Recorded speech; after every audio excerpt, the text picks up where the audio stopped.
खुद में highland park tulip garden सयाहों की तवज्जो का मरकज बन गया है। इस हाईलैंड पार्क में 15,000 से ज्यादा ट्यूलिप्स लगाए गए हैं।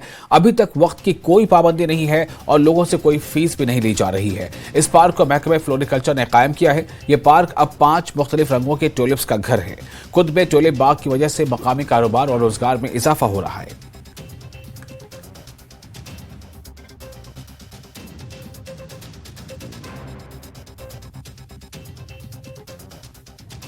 फ्लोरिकल्चर के डिपार्टमेंट से है। तो सर अभी हम जब हमारी पिकनिक जाती थी तो श्रीनगर तो हमें नहीं ले जाते थे क्योंकि वो बहुत दूर है। तो हम टुलिप्स बस नाम सुनते थे, बस आज तक कभी देखे नहीं थे। पर पिछले 2 साल से जब हमारे यहाँ खुद में टुलिप्स हैं तो अब हमें खुशी है कि हमारे यहाँ टुलिप्स है और अब हम टुलिप्स देख सकते हैं अपने इधर ही। तो यहाँ पे बहुत अच्छा लग रहा है और काफ़ी ज़्यादा यहाँ पे सफाई वगैरह भी है। और ट्यूलिप गार्डन मैंने तो पहली बार देखा है तो मुझे तो वैसे भी अच्छा ही लगेगा। तो मतलब टूरिज़्म जो हमारे स्टेट में टूरिज़्म है उसका तो बहुत ज़्यादा स्कोप है ही। हमारी जो स्टेट है वो सबसे स्वच्छ स्टेट थी और रहनी चाहिए। तो अब 360 तो जो 370 आर्टिकल टूट चुका है उसकी वजह से काफ़ी ज़्यादा उनको मतलब बेनिफिट्स मिलेंगे।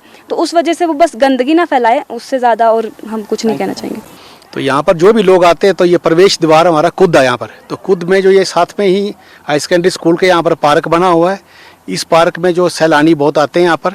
और पहले ये टूलिप गार्डन वगैरह जैसे है कि हम सुनते थे फ्रांस में होता था, जर्मनी में होता था, यूरोप में होता था, लोग वहाँ जाते देखने, या काफ़ी साल पहले श्रीनगर में एक जगह पर होता था।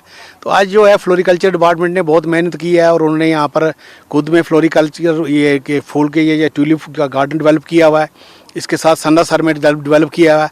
यहाँ पर लगभग कोई 20,000 के आसपास फूल इन्होंने लगाए हैं और सन्नासर में भी कोई 17-18 लाख इन्होंने फूल लगाए होते हैं।